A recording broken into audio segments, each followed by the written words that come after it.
Hydrogen हम start कर रहे हैं। अब देखो जेडब्ल्यू नीट, जेडब्ल्यू में जनरली ये चैप्टर जनरली स्किप्ड होता है। ओके, अब आप बोल नहीं सकते कि स्किप्ड ही होगा, लेकिन जनरली जेडब्ल्यू के नंबर ऑफ क्वेश्चंस कम होते हैं 25। ओके, और नीट में 45 क्वेश्चंस होते हैं। तो नीट में तो क्या करते हैं, मिनिमम 1 क्वेश्चन इसका तो पूछेंगे ही। ओके, लेकिन जेडब्ल्यू में इतना इंपॉर्टेंस नहीं, लेकिन फिर करना तो है ही। ओके, अब देखो हाइड्रोजन, हाइड्रोजन के पहले तो हम बात करें तो symbol H, atomic number 1, atomic mass is also 1, so this one is known as hydrogen. Next, अब ये जो हाइड्रोजन है उसके टोटल 3 आइसोटोप्स हैं। फर्स्ट इज हाइड्रोजन इटसेल्फ और उसका नाम है protium, second is deuterium and third one is tritium. Okay, चलो इसका सिंबॉलिक रिप्रेजेंटेशन कैसा है, इट इज 1H1 और कैपिटल P। ड्यूटेरियम में 1H2 या तो फिर कैपिटल D, और ट्रिटियम का 1H3 और कैपिटल T। ओके, चलो अब यहाँ पे प्रोटॉन और इलेक्ट्रॉन तीनों में दोनों नंबर्स 1 1 1 है, प्रोटियम, ड्यूटेरियम और ट्रिटियम में, लेकिन number of neutrons are different, here 0, here 1 and here 2। That's why here atomic mass number is 1, here 2 and here 2 + 1 3। Okay, अब और एक चीज़ आपको ध्यान रखनी है, ये तीनों गैसेस हैं, 1H1, 1H2 and 1H3। Okay, तो rate of diffusion of hydrogen is 1.414 times faster than deuterium.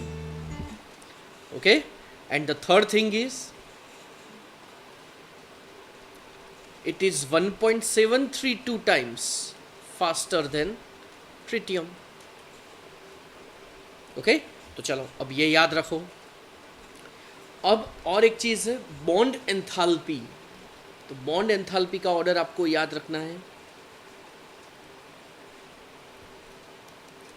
H2, D2 और T2, लेकिन रिएक्टिविटी ऑर्डर क्या है,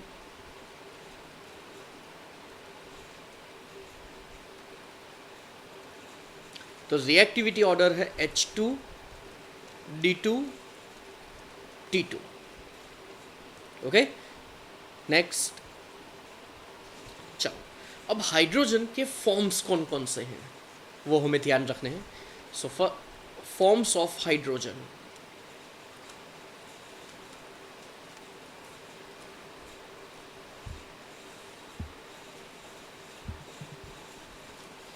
तो फर्स्ट देख लो एक्टिव हाइड्रोजन। अब ये जो एक्टिव हाइड्रोजन है ना,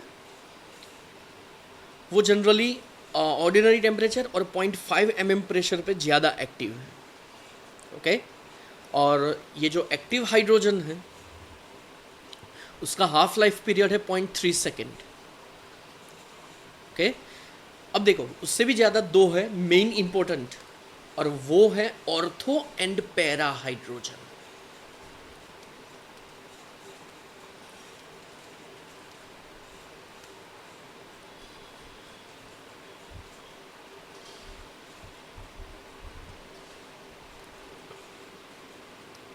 ओके, अब ऑर्थो और पैरा हाइड्रोजन दोनों में डिफरेंस क्या है? तो अब देखो,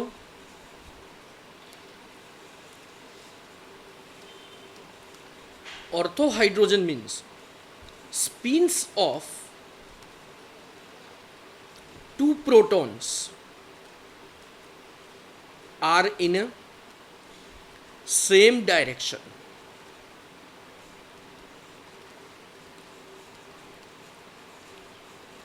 At that time, such molecule is known as orthohydrogen, while the spin of proton are in opposite direction.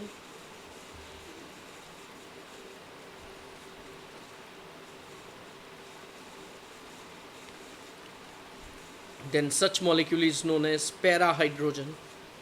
Okay, तो ऑर्थो और पैरा दोनों में प्रोटॉन की स्पिन सेम डायरेक्शन में होती है तो ऑर्थो, और ऑपोजिट डायरेक्शन में होती है तो पैरा।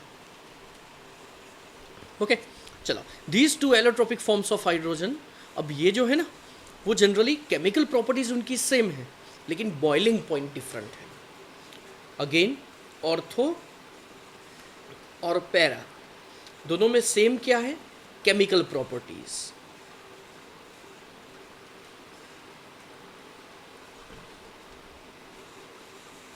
सेम है लेकिन डिफरेंट क्या है, बॉइलिंग पॉइंट।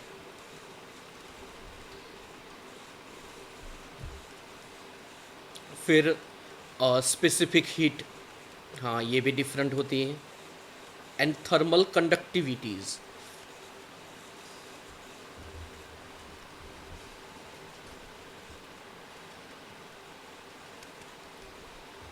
ओके, और एक चीज स्टेबिलिटी दोनों की डिफरेंट होती है, ऑर्थो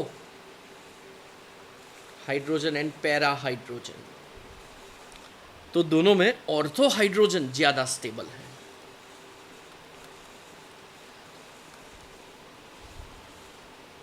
ओके, अब पैरा हाइड्रोजन जब एटॉमिक हाइड्रोजन से मिक्स करते हैं ना तब हमें ऑर्थो मिलता है। अगेन पैरा हाइड्रोजन जो ऑपोजिट स्पिन वाले जो होते हैं ना उसमें एटॉमिक हाइड्रोजन मतलब हाइड्रोजन के एटम्स हाइड्रोजन मॉलिक्यूल को हीट करते हैं और पैरा हाइड्रोजन को फिर उसमें मिक्स करते हैं, तो para hydrogen plus atomic hydrogen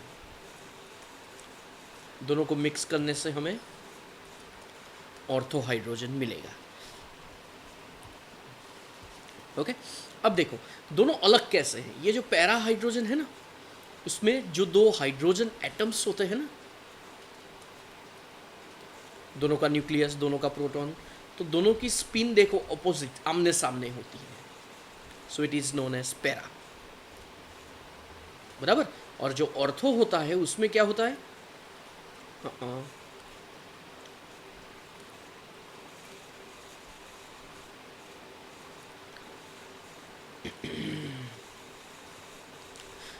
दोनों की स्पिन वन साइडेड होती है ऐसे।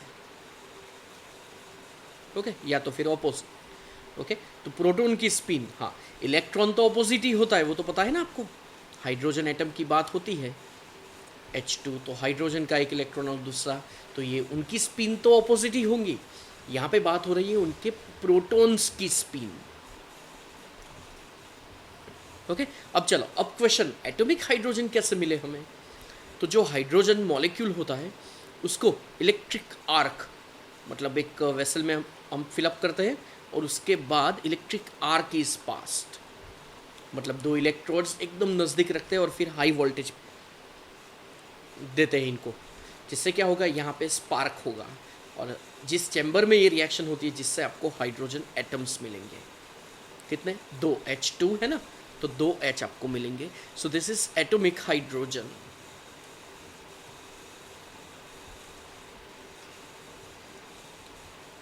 ओके, एटॉमिक हाइड्रोजन, और delta H equals plus 104.5 kilocalorie. Okay, and the heat is stored up into the atoms, और फिर उसके अंदर स्टोर होती है, तो इतनी एनर्जी एब्जॉर्ब होती है उस टाइम पे। ओके, चलो याद रखो ये। नेक्स्ट, अब एटॉमिक हाइड्रोजन के यूजेस बहुत ज़्यादा हैं, और तो atomic hydrogen is highly unstable. चलो, किसी के भी अंदर अगर हाइड्रोजन ऐड करना हो तो फिर हम सिंपली ये एटॉमिक हाइड्रोजन एटम्स हम यूज़ करते हैं। वैसे उसकी बहुत सारी रिएक्शन, चलो वो रिएक्शन देखने की ज़रूरत नहीं है। नेक्स्ट, अब बारी आती है position of hydrogen in modern periodic table.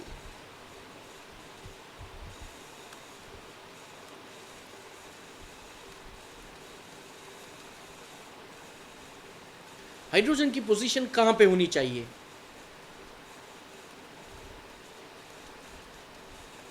तो ध्यान से देखो, in modern periodic table hydrogen की पोजीशन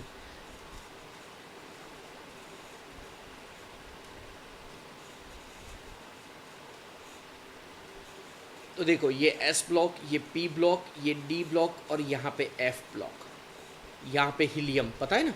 ओके, तो वैसे हाइड्रोजन की कुछ कैरेक्टरिस्टिक्स एस ब्लॉक जैसी हैं और कुछ कैरेक्टरिस्टिक्स पी ब्लॉक जैसी हैं। ओके, और उसमें भी कौन सा, हेलोजन जैसी है। तो हाइड्रोजन की सब कैरेक्टरिस्टिक्स एस ब्लॉक या तो फिर हेलोजन जैसी नहीं है।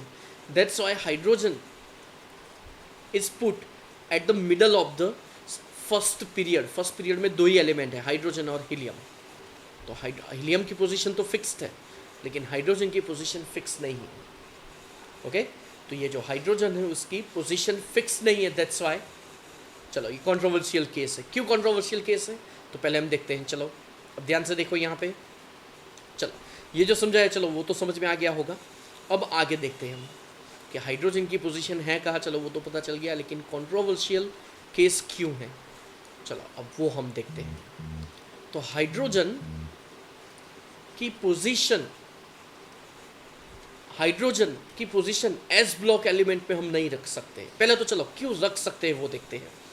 तो यहाँ पे मैं लिख रहा हूँ एस ब्लॉक एलिमेंट्स और यहाँ पे मैं लिखता हूँ हेलोजन हेडिंग।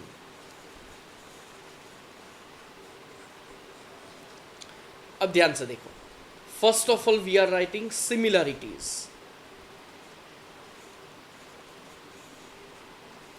हाइड्रोजन की पोजीशन फिक्स्ड नहीं है, उसकी कुछ कैरेक्टरिस्टिक्स एस ब्लॉक एलिमेंट जैसी है। कैसे पता चलेगा तो देखो, फर्स्ट वन इलेक्ट्रॉनिक कन्फिगुरेशन।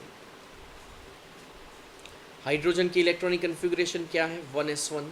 और अल्कली मेटल्स की इलेक्ट्रॉनिक कन्फिगुरेशन क्या है,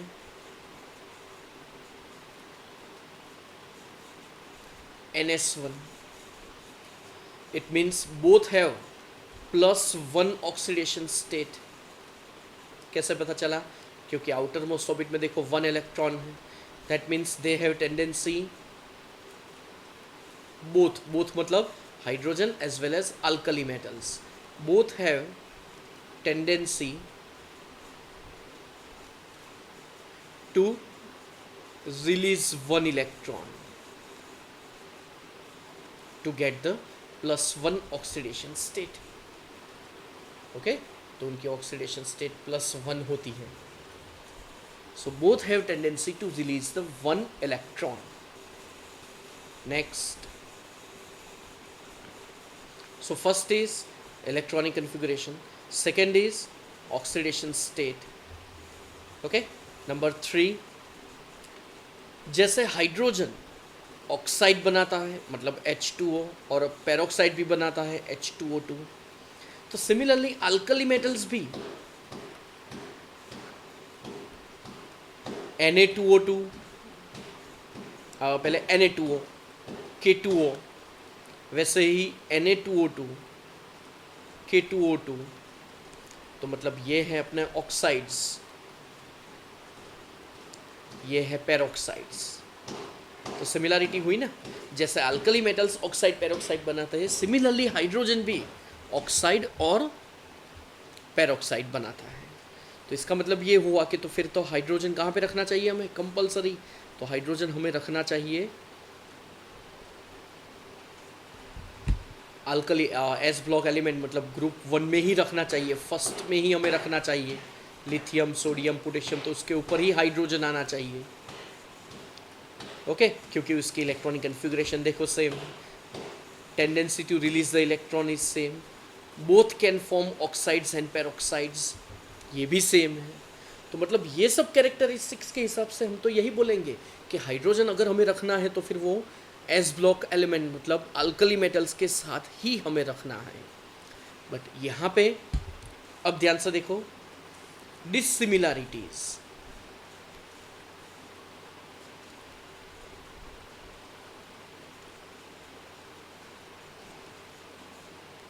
तो अब डिसिमिलरिटीज क्या है, तो इनकी डिसिमिलरिटी है first of all the alkali metals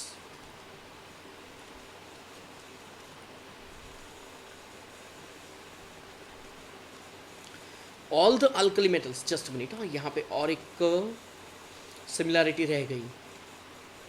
alkali metals and hydrogen both have, मतलब नंबर 4 यहाँ पे मैं लिखूँगा। तो चलो नेक्स्ट पेज पे लिखते हैं यहाँ पे ही।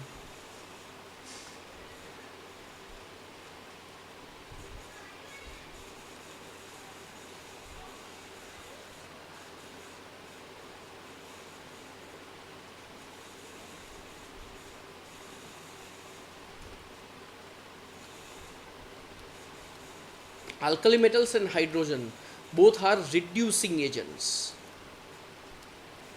मतलब दोनों हाइड्रोजन ऐड करवाएंगे और या तो फिर इलेक्ट्रॉन्स ऐड करवाएंगे। Alkali metals have tendency to release the electron, खुद इलेक्ट्रॉन रिलीज करते हैं, मतलब सामने वाले इलेक्ट्रॉन गेन करेंगे। ओके तो चलो इतना तो क्लियर कि यहाँ पे हाइड्रोजन एटम जो है वो रिड्यूसिंग एजेंट। तो स्टूडेंट्स ये हुई similarities. Number 1 common electronic configuration, alkali metals की NS1 और हाइड्रोजन की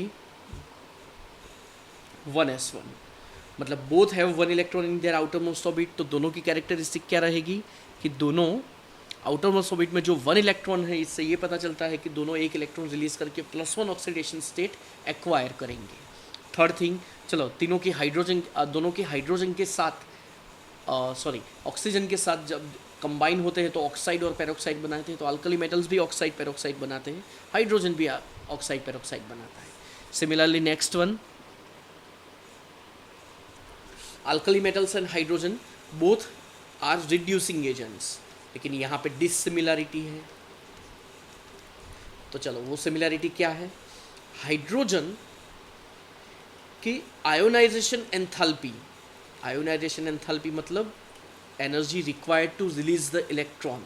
तो आयोनाइजेशन एंथैल्पी हाइड्रोजन की बहुत हाई है, but alkali metals they have low ionisation enthalpy. तो ये डिसिमिलरिटी हुई। ओके नेक्स्ट थिंग, तो ये number 1 dissimilarity. Number 2, hydrogen is diatomic gas, where alkali metals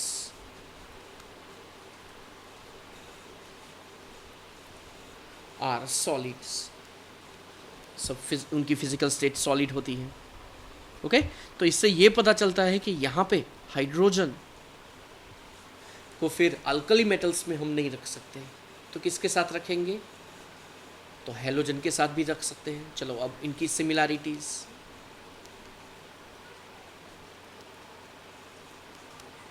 चलो नंबर 1, अब जैसे हाइड्रोजन एक इलेक्ट्रॉन रिलीज कर सकता है, वैसे भी हाइड्रोजन हैज टेंडेंसी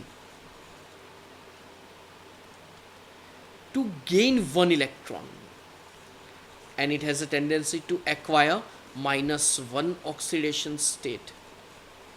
तो सिमिलरली हेलोजेंस भी, उनकी भी कैरेक्टरिस्टिक क्या है, tendency to gain 1 electron to get the -1 oxidation state. Number 2, hydrogen is a diatomic gas,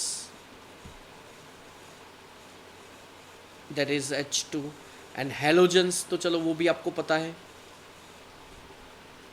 F2, Cl2, Br2 etcetera. Okay iodine solid है लेकिन वो सब्लिमेटिव सब्सटेंस है, डायरेक्ट सॉलिड टू गैस में कन्वर्ट हो जाता है। ओके तो चलो ये हुई सिमिलैरिटी। तो इसका मतलब ये हुआ, तो फिर हाइड्रोजन को हमें कहाँ रखना चाहिए, हेलोजन के ग्रुप में भी हमें रखना ही चाहिए, क्योंकि उसकी कैरेक्टरिस्टिक्स उनकी सेम है।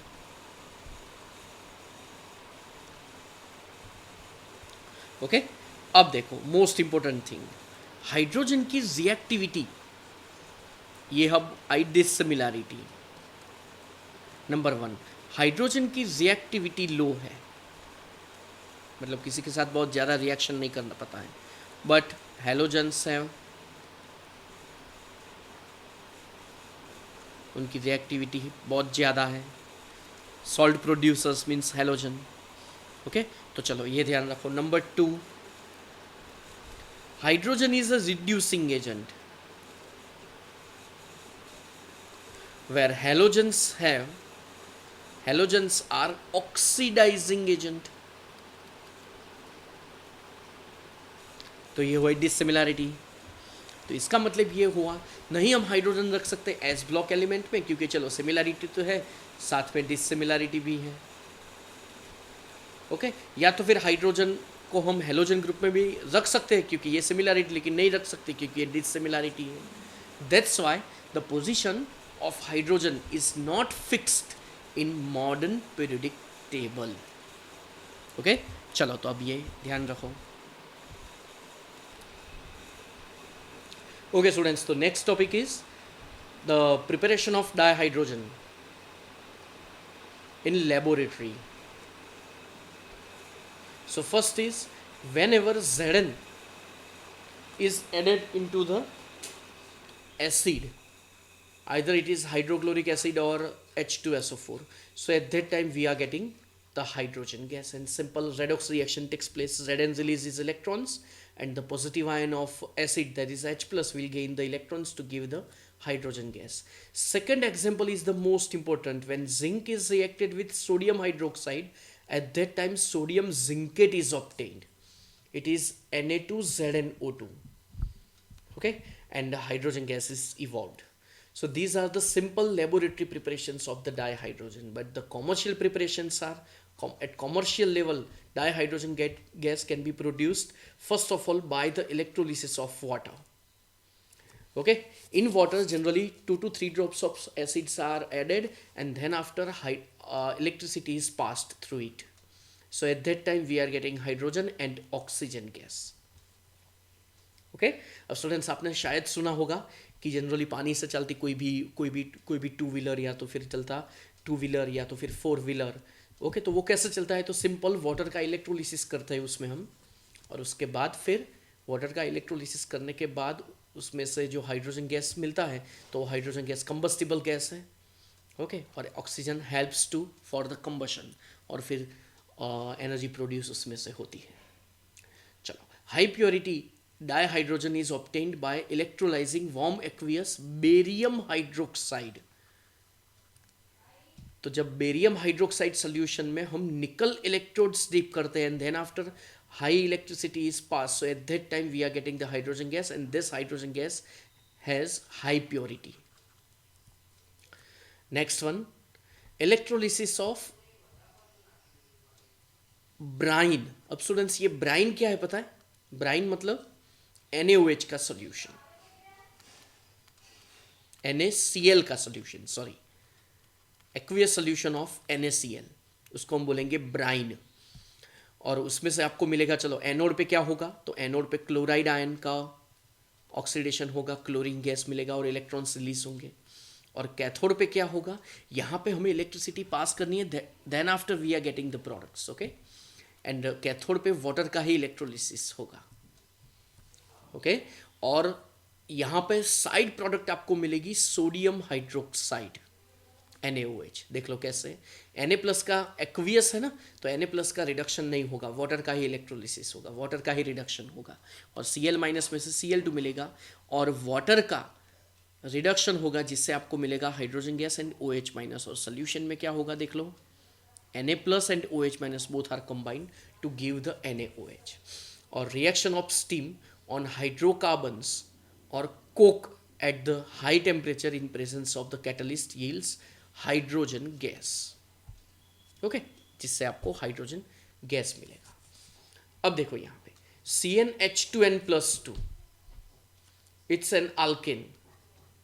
अब जब अल्केन की वाटर के साथ रिएक्शन करेंगे इन प्रेजेंस ऑफ निकल catalyst at 1270 Kelvin temperature, at that time we are getting the carbon monoxide gas and main hydrogen gas. तो देखो यहाँ पे आपको N के फॉर्मेट में क्वेश्चन दिया है।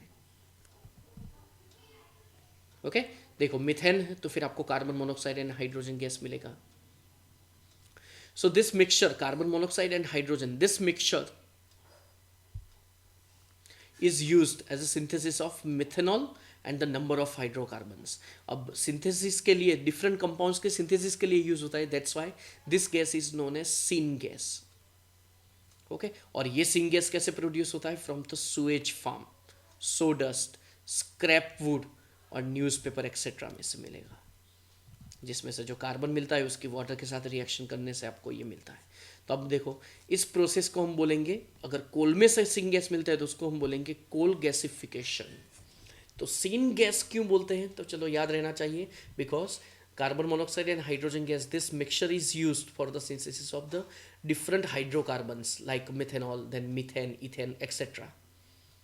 ओके, तो देखो यहाँ पे फिर कार्बन मोनोऑक्साइड में से कार्बन डाइऑक्साइड भी मिलता है और दोनों मिक्सचर मिलता है। ओके, तो उस टाइम पे आयरन क्रोमेट कैटलिस्ट यूज होता है। Okay, next is reaction with the halogen. तो simple, when hydrogen is reacted with halogen to give the hydrogen halides और हाइड्रोहेलिक एसिड्स HX। अगर फ्लोरीन होता है तो फिर hydrofluoric acid Br, hydrobromic acid Cl, hydrochloric acid I, hydroiodic acid. चलो reaction with dioxygen, तो hydrogen gas is combined with oxygen to give the water. Reaction with nitrogen, चलो पता होगा ये प्रोसेस का नाम, hydrogen and nitrogen both are combined to give ammonia. Process का नाम है Haber process, it's a industrial production of ammonia, लिखा है देख लो। Next is reaction with metals, hydrogen and metal both are combined to give the metal hydrides where M is our alkali metal. Next, hydrogen is combined with palladium ion, PD means palladium ion, to give the PD and 2H plus, and hydrogen gas is combined with MXOY, M tends to metal। तो metal oxides में से अगर हमें metal produce करनी है तो simple hydrogen gas use होता है, लेकिन उस टाइम पे जो Fe से कम रिएक्टिव होती है ना वही मेटल्स मिलती है, तो ये आपको याद रखना है। तो कौन से टाइप की मेटल को ऑक्साइड में से मेटल प्रोड्यूस होती है, तो फिर उस टाइम पे ये जो मेटल होती है वो Fe आयरन से लेस रिएक्टिव होती है। चलो reaction with organic compounds, so it reacts with the many organic compounds in the presence of catalyst to give the useful hydrogenated product like hydrogenation of vegetable oil to vegetable ghee, पता है ना, वनस्पति घी बनाने में use होता है। Hydroformylation of ऑलिफिन, तो hydrogen CO और फिर उसकी रिएक्शन देखो अल्किन के साथ करने से हमें क्या मिलता है, अल्डिहाइड मिलता है, और फिर अल्डिहाइड में अगर हम हाइड्रोजन ऐड करते हैं जिससे हमें अल्कोहल मिलेगा। ओके, तो ध्यान रखो ये रिएक्शंस। चलो अब आता है मोस्ट इंपोर्टेंट पॉइंट, और पॉइंट का नाम है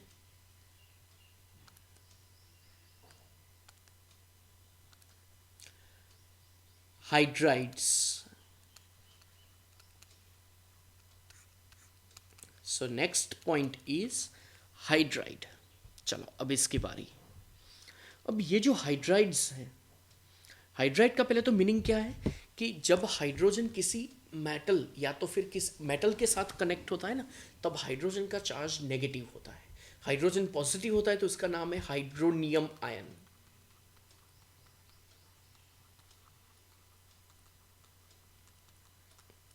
और हाइड्रोजन का चार्ज जनरली नेगेटिव होता है तो पीछे आइड लगता है, that is hydride ion. Okay, again first is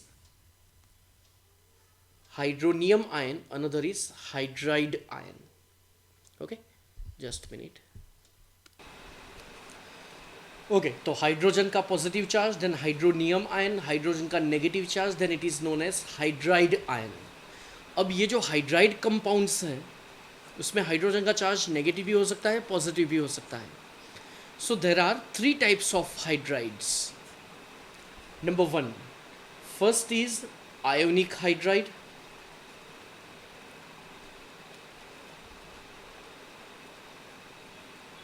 second is interstitial hydrides,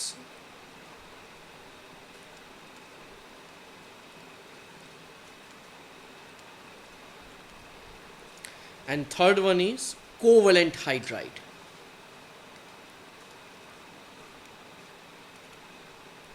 अब देखो इन सब के दूसरे names. Ionic hydride is known as saline hydride, H tends to hydride, okay, और salt like hydride। Interstitial hydride it means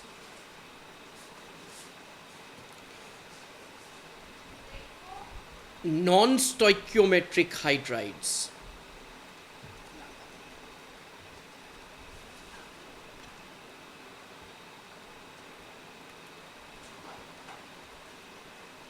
okay, non stoichiometric क्यों? क्योंकि उनका molecular formula fix नहीं होता है। ओके, और कोवलेंट हाइड्राइड तो उसका दूसरा नाम है molecular hydride.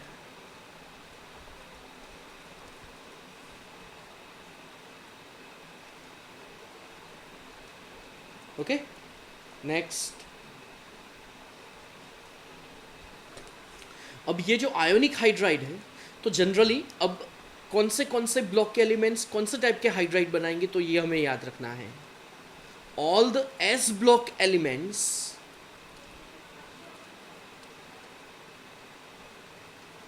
are combined with hydrogen to give the ionic hydride. D and F block elements can form such interstitial hydride, and P block elements can form covalent hydride. Okay, तो चलो ये hydride clear होना चाहिए। Interstitial hydride, उसमें देखो D और F block generally ये सब मेटल्स है, तो फिर इनका नाम है मेटलिक हाइड्राइड्स। बराबर। तीसरा नाम सेलाइन, मतलब सॉल्ट जैसे, सेलाइन मतलब सॉल्ट, और आयोनिक हाइड्राइड मतलब यहाँ पे आयोनिक बॉन्ड होता है। यहाँ पे मेटलिक हाइड्राइड मतलब मेटलिक बॉन्ड, मेटलिक बॉन्ड मतलब वो मेटलिक बॉन्ड को ज़्यादा स्ट्रॉन्ग बनाता है, that's why here metallic hydride is written. अब देखो आयोनिक हाइड्राइड में ये जो एस ब्लॉक एलिमेंट्स हैं ना, इनका चार्ज ऑलवेज पॉजिटिव होता है, तो उस टाइम पे हाइड्रोजन का चार्ज फिक्स्ड नेगेटिव ही होता है। ओके, अब जैसे अगर उसमें से हाइड्रोजन गैस अगर हमें चाहिए, तो फिर अगर हमने कोई भी एक हाइड्राइड लिया, उसका मोल्टन स्टेट लिया, सपोज हमने लिथियम हाइड्राइड लिया, अगर हमने इलेक्ट्रोड्स डिप किए और फिर इलेक्ट्रिसिटी इसमें से हमने पास की, तो ये एनोड ये कैथोड, तो anode means positive, cathode means negative. यहाँ पे हम इलेक्ट्रिसिटी पास कर रहे हैं, मतलब इलेक्ट्रोलिटिक सेल है ये, so that anode will be positive and cathode will be negative. Okay, तो यहाँ पे हाइड्रोजन का चार्ज नेगेटिव है, तो एनोड पे हाइड्रोजन गैस अट्रैक्ट होगा और उसमें से आप हाइड्रोइड आयन अट्रैक्ट होगा, उसमें से हाइड्रोजन गैस और इलेक्ट्रॉन मिलेगा। ओके, तो एनोड पे हाइड्रोजन गैस मिलता है, ये हमें याद रखना है। और जब हाइड्रोजन का चार्ज पॉजिटिव होगा और उसका हम इलेक्ट्रोलिसिस करेंगे, तो उस टाइम पे एनोड हमें कैथोड पे हमें हाइड्रोजन गैस मिलता है। लेकिन याद रखना है आयोनिक हाइड्राइड में हमें हाइड्रोजन गैस मिलेगा किस पे? एनोड पे, क्योंकि हाइड्रोजन का चार्ज नेगेटिव होता है। इंटरस्टिशियल हाइड्राइड, अब देखो स्टूडेंट्स, इंटरस्टिशियल हाइड्राइड में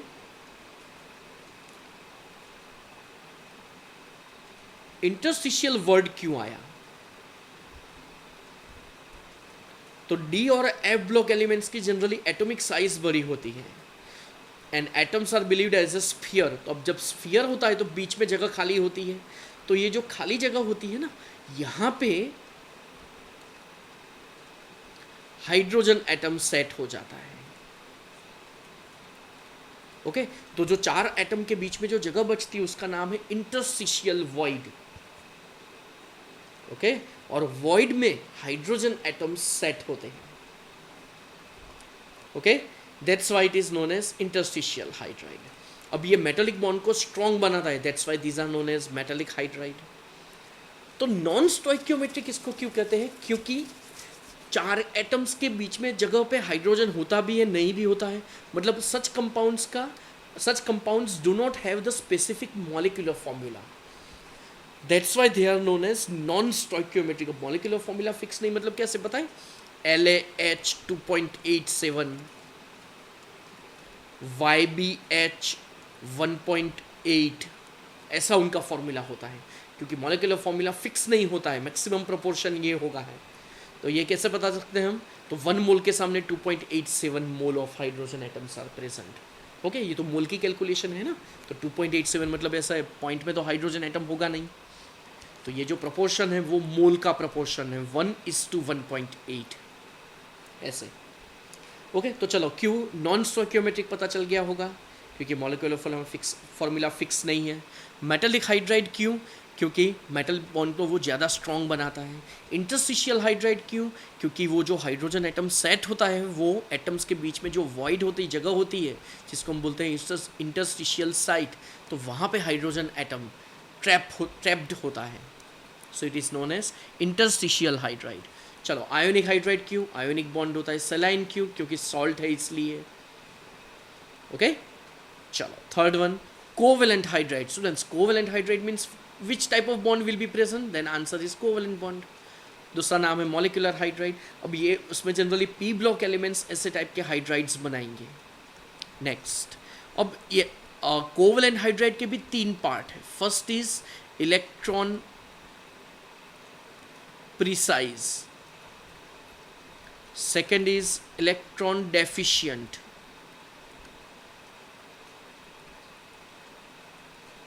and third one is electron rich। Electron precise मतलब जितने इलेक्ट्रॉन्स होने चाहिए उतने ही हैं। फॉर एग्जाम्पल CH4, ना ज़्यादा इलेक्ट्रॉन्स ना कम इलेक्ट्रॉन। ओके तो ये है electron precise. Second is electron deficient मतलब इलेक्ट्रॉन्स कम है, लाइक BH3। पता है ना BH3 में बोरॉन एटॉमिक नंबर 5 कन्फिग्रेशन में उसमें एक 1 ऑर्बिटल एम्प्टी है। Okay so they have tendency to gain the electrons more, though it's a neutral compound, लेकिन बोरॉन में एक ऑर्बिटल अभी भी एम्प्टी है, that's why it is electron deficient. Electron rich मतलब ज़्यादा इलेक्ट्रॉन्स हो, लाइक अमोनिया H2O। ओके तो चलो इलेक्ट्रॉन प्रिसाइज जनरली इनर्ट होते हैं। BH3 तो ये सब लुईस एसिड होंगे और ये सब लुईस बेस होंगे। पता है ना इक्विलिब्रियम चैप्टर उसमें दिया है ये। ओके स्टूडेंट्स तो ये हुआ अपना कोवेलेंट हाइड्राइड। और अब एक दो चीज़ जो JEE नीट में पूछते हैं वो है thermal stability.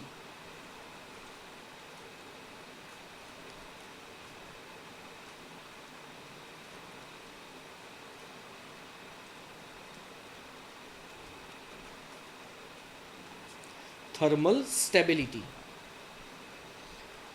is inversely proportional to the size of cation and it is regarding ionic hydride।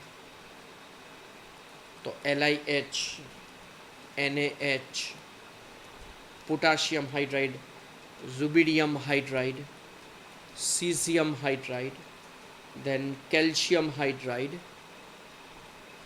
much greater than strontium hydride, then barium hydride। Okay चलो तो ये ऑर्डर लर्न करो। ओके तो ये जनरली MCQ में पूछते हैं। ओके चलो तो स्टेटमेंट्स याद रखो। अब और एक दो फैक्ट्स, बेरिलियम और मैग्नीशियम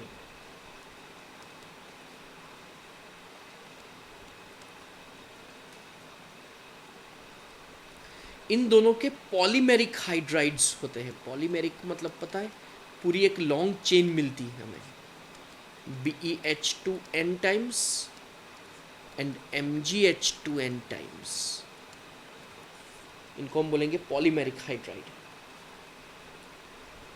ओके तो चलो ये एक फैक्ट याद रखो बस। तो स्टूडेंट्स ये हुआ अपना हाइड्राइड टॉपिक। ओके अच्छी तरह से लर्न करो। ओके अपनी NCERT की टेक्स्ट बुक में भी दिया है, तो जो आगे मतलब जो भी स्टेटमेंट्स दिए हैं चलो वो सब लर्न करो। इतना तो आपको याद रखना ही है, तो मैंने यहाँ पे ओवरव्यू लिया है। ओके तो बाकी का टेक्स्ट बुक में से लर्न करो और ये कंप्लीट करो। तो स्टूडेंट्स इसी के साथ अपना आज का लेक्चर यहाँ पे कंप्लीट होता है। Okay good bye.